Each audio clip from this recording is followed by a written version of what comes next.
Lectura del Santo Evangelio según San Juan. Gloria a ti, Señor. En aquel tiempo muchos judíos que habían venido a casa de María, al ver lo que había hecho Jesús, creyeron en él. Pero algunos acudieron a los fariseos y les contaron lo que había hecho Jesús. Los sumos sacerdotes y los fariseos convocaron el Sanedrín y dijeron: ¿qué hacemos? Ese hombre hace muchos signos. Si lo dejamos seguir, todos creerán en él. Y vendrán los romanos y nos destruirán el lugar santo y la nación. Uno de ellos, Caifás, que era sumo sacerdote aquel año, les dijo: vosotros no entendéis ni palabra. ¿No comprendéis que os conviene que uno muera por el pueblo y que no perezca la nación entera?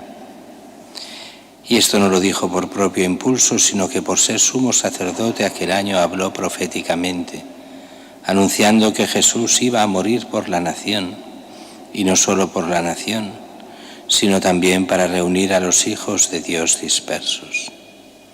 Aquel día decidieron darle muerte. Por eso Jesús ya no andaba públicamente entre los judíos, sino que se retiró a la región vecina al desierto, a una ciudad llamada Efraín, y pasaba allí el tiempo con los discípulos. Se acercaba la Pascua de los judíos y muchos de aquella región subían a Jerusalén antes de la Pascua para purificarse. Buscaban a Jesús y estando en el templo se preguntaban: ¿qué os parece? ¿Vendrá la fiesta? Los sumos sacerdotes y fariseos habían mandado que el que se enterase de dónde estaba, les avisara para prenderlo. Palabra del Señor. Gloria a ti, Señor Jesús. Estamos al punto de la Semana Santa, ya empezamos mañana este domingo de Ramos, este domingo ya en el que entra triunfalmente Jesús en Jerusalén, aclamado por sus discípulos, y que empieza esta semana especial que llamamos Semana Santa, y que culmina en el Triduo Pascual, la pasión, la muerte, bueno, la última cena como explicación y preludio de la pasión, muerte y resurrección de Cristo. Es el eje central de las fiestas cristianas. Todavía hay gente que piensa que la Navidad es la gran fiesta de los cristianos, y siendo la Navidad muy importante, la fiesta principal sin ninguna duda es la Pascua. El Triduo Pascual, esta Semana Santa, pero sobre todo la Pascua de Resurrección. Y dentro de la Pascua de Resurrección, la Vigilia Pascual. Allí el sábado por la noche a las 9 celebraremos la misa más importante de todo el año. Es la Pascua, la misa de Pascua, de la noche de Pascua. Allí, entre otras muchas cosas, habrá toda ese ver la historia de Israel, esa vigilia, hasta llegar a Cristo, a su pasión, muerte y su resurrección. Y nosotros que participamos de la resurrección de Cristo por nuestro bautismo, haremos esa renovación de las promesas, la renovación de la fe, que hacemos cada vigilia pascual. Y las dos lecturas de hoy nos van preparando para lo que es esta Semana Santa. La primera, Antiguo Testamento, esa alianza nueva y eterna que va a ser hecha y que será con el mismo David. Se entiende, David aquí ya no está, o sea, con el descendiente de David, que será un nuevo rey, Cristo, el rey de los judíos. Jesús el Nazareno, rey de los judíos, aparecerá en la cruz, en el título ¿por qué han matado a Jesús? Porque es Jesús el Nazareno, el rey de los judíos. Tú eres rey, soy rey, pero mi reino no es de este mundo, dirá el Señor. Toda esa gran alianza nueva, eterna, nos lo dirá la primera lectura, que va preparándonos a esta alianza que es en Cristo, la alianza entre Dios y los hombres. Y Cristo la puede hacer porque Él es el verdadero hombre y verdadero Dios. Todas las alianzas han fracasado porque los hombres no la han seguido. Pero Cristo es el que cumple la antigua alianza del todo y el que puede hacer la nueva alianza en Él mismo. Por eso los que a Él se acojan, los que en Él quieran entrar en el cielo tienen posibilidad, porque Él jamás traicionará la alianza que no se ha hecho entre los hombres y Dios, sino entre el verdadero hombre total que es Cristo y Dios mismo. Cristo, que siendo verdadero Dios y verdadero hombre no puede traicionar la alianza, y por eso es eterna, por eso salva a todos los que se acojan a Él. Mientras que lo que es el Evangelio de hoy nos muestra este preludio a lo que será la pasión. Nos decía, aquí empezaba el Evangelio, muchos judíos que habían venido a casa de María al ver lo que había hecho Jesús, creyeron en Él. ¿Y qué es lo que había hecho Jesús para que crean en Él? Pues es la resurrección de Lázaro. Estamos en el capítulo 11 de San Juan, ahí está la resurrección de Lázaro. Lázaro ha sido resucitado por Jesús, hay una gran conmoción, y en vez de ir a avisar a los fariseos, mirad qué milagros hace Jesús, Jesús realmente es el enviado de Dios, hasta resucita a los muertos. ¿Qué es lo que hacen? Sí, van a los fariseos y convocan el Sanedrín, y sabiendo los signos y milagros que hace, lo que quieren es que no los haga. ¿Qué hacemos?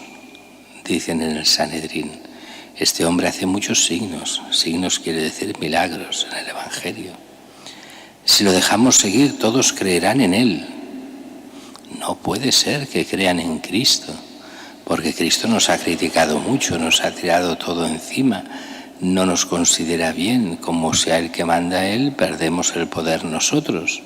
No puede ser, hemos de eliminarlo. Y entonces se inventan la razón. Si lo dejamos seguir, todos creerán en Él, vendrán los romanos y nos destruirán el lugar santo y la nación. Es muy curioso porque Jesús en otro lugar, cuando se acerca a Jerusalén, allí llora por Jerusalén.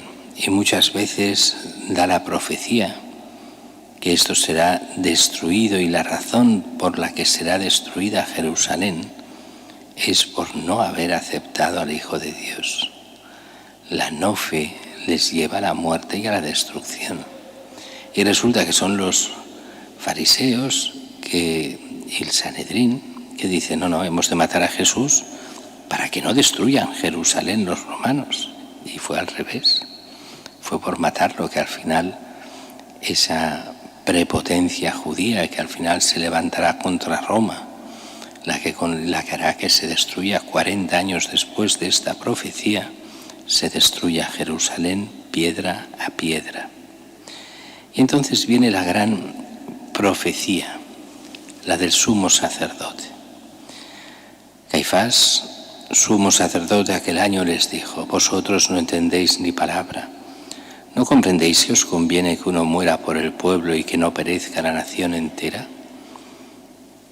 Y dice que esto lo decía inspirado. Y tenía razón.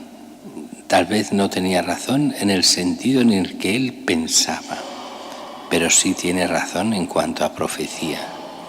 Cristo muere no solo por el pueblo, por toda la humanidad, por todos los pecados de todos los hombres, de todas las razas, de todas las naciones, de todo el mundo y de toda la historia. ¿Conviene que Cristo muera? Sí, pero no como lo pensaba él, como diciendo así nos libramos de los romanos. No, muere para librarnos del pecado y del mal, para darnos vida eterna, para abrirnos las puertas del cielo, para darnos posibilidad de salvación, de redención. Porque sin Cristo no hay redención. Y esto lo vemos más adelante, cuando muere Cristo, que baja a los infiernos. Y bajará a los infiernos quiere decir, bajará a salvar todos aquellos que habían vivido en el bien y que habían muerto, pero no había cielo sin Cristo. Y así saldrá aquella cosa tan extraña, empezarán a resucitar tantos santos, dice, porque iban al cielo y se presentaron a muchos en Jerusalén a la muerte de Cristo. Eso que explica el Evangelio es en el fondo esa salvación que muriendo Cristo lleva a todas las generaciones anteriores, a aquellos que vivieron según conciencia, que vivieron bien ante Dios. Por eso le llaman los santos. Esos son redimidos por Cristo, porque quien es redimido siempre es por Cristo, no hay otro que pueda redimir. Y dice que matemos a Jesús. Es bueno, conviene que uno muera por el pueblo, que no perezca la nación entera. Y dice, y aquel día decidieron darle muerte. Es el día que ya se decide del todo. Ya habían hablado muchas veces de hacer morir a Jesús y algunos habían intentado cogerlo, pero ahora ya es en serio. Ahora se va acercando poco a poco la hora que Jesús muera en la cruz. Pero eso ha de ser en la Pascua o justo antes de la Pascua. Dios tiene sus tiempos.